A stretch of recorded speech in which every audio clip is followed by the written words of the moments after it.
এখন আমরা রান্নাঘরে আছি। তো কেমন আছো তোমরা সবাই? তো পৌষ পার্বণে আমরা পিঠে বানাইনি, তো আজকে মাকে বললাম যে অনেক পৌষ পার্বণে তো পিঠে খাওয়া হয়নি। তো আজ তুই লাইটের সামনে এসে দাঁড়াস কেন রোহিত? তো আজকে আমার আবদারে বাড়িতে একটু পুলি পিঠে বানানো হবে। আমার ছাত্র এখানে পড়তে এসছে, ওকে পরে যে মিক্সারে আমি চালটাকে গুঁড়ো করে নিয়েছি।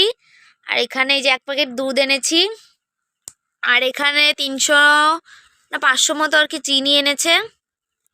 আর এই যে এখানে মাখা সন্দেশ এনেছে মা। তো পুলি পিঠেটা সন্দেশ দিয়ে করবো, কেননা আমাদের নারকেল গাছ অনেক আছে কিন্তু নারকেল নেই, সেজন্য মাকে বললাম যে তুমি সন্দেশ দিয়েই করো।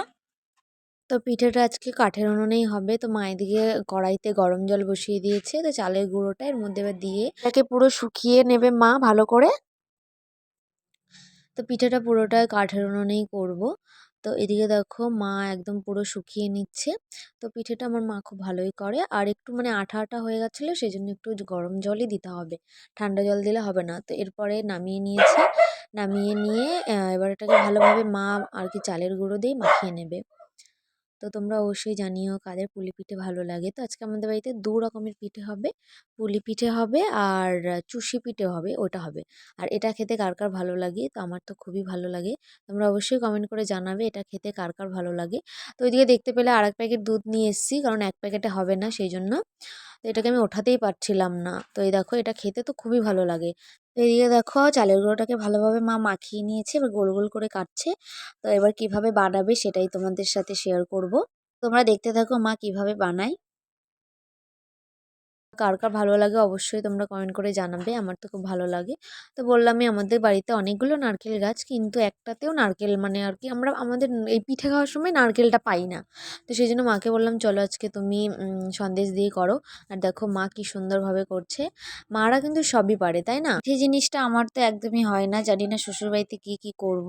তো মা কিন্তু শ্বশুরবাড়িতে এসেই শিখেছে। তো আমি মাকে বলি যে তুমি আর কি কোথা থেকে এগুলো শিখলে, তুমি কি দিদার কাছ থেকে শিখে এসেছিলে? বললো না, আমি এখানে এসেই শিখেছি। তো এইভাবে প্রত্যেকটা বানিয়ে নেব। তো আমি এইখানে এইটাই আর কি পারি না, এটা আমার যেন কেমন খুলে যায়। তো মা কি সুন্দরভাবে এগুলো করলো, তো তোমরা দেখতেই পেলে। তো প্রত্যেকটাকে এভাবে বানিয়ে নেব।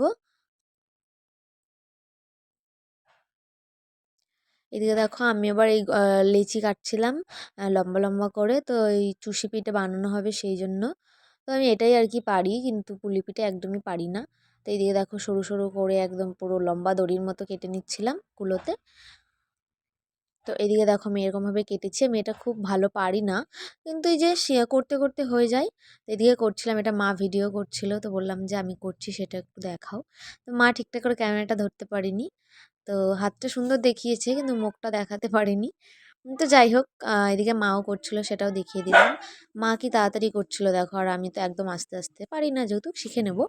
এদিকে আমাদের সব কিছু বানানো রেডি হয়ে গেছে। তো রাত্রেবেলা আমি এই যে এখন গাছ থেকে তেজপাতা ছিঁড়ছি, সকালবেলা একটু মনে নেই, তো এখন ছিঁড়ছি। আর আমি যখনই ভিডিও করব স্যামি মানে পাশ থেকে ডাকতেই থাকবে।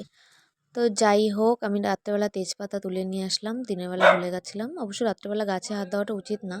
এদিকে দেখো গরম জল দুধটাকে ভালোভাবে ফুটিয়ে নিয়ে মা চিনি আর তেজপাতা দিয়ে দিল ওর মধ্যে। তো ভালোভাবে এটাকে এবার একটু জাল দিয়ে নিতে হবে। এদিকে দেখো এবার পুলিগুলো ভালোভাবে ছেড়ে দিতে হবে এর মধ্যে। পুলিগুলোকে মানে দুধটা একদম পুরো জ্বালানো হয়ে যাওয়ার পরেই পুলিগুলোকে এর মধ্যে দিয়েছে। প্রায়ই আমাদের পিঠেটা রেডি হয়ে গেল। তো অবশ্যই তোমরা কমেন্ট করে জানাবে কারা কারা পুলি পিঠে খেতে ভালো লাগে। আর অবশ্যই তোমরা আমাদের বাড়িতে চলে এসো আর পিঠে বানিয়ে খাওয়াবে আমার মা। তো আজকে ভিডিওটা এই পর্যন্ত, যদি ভালো লাগে অবশ্যই লাইক কমেন্ট শেয়ার। কেউ ফেসবুক থেকে দেখে থাকলে অবশ্যই আমার পেজটাকে ফলো করে দিও। টাটা, দেখা হচ্ছে নেক্সট কোনো মিনি ব্লগে।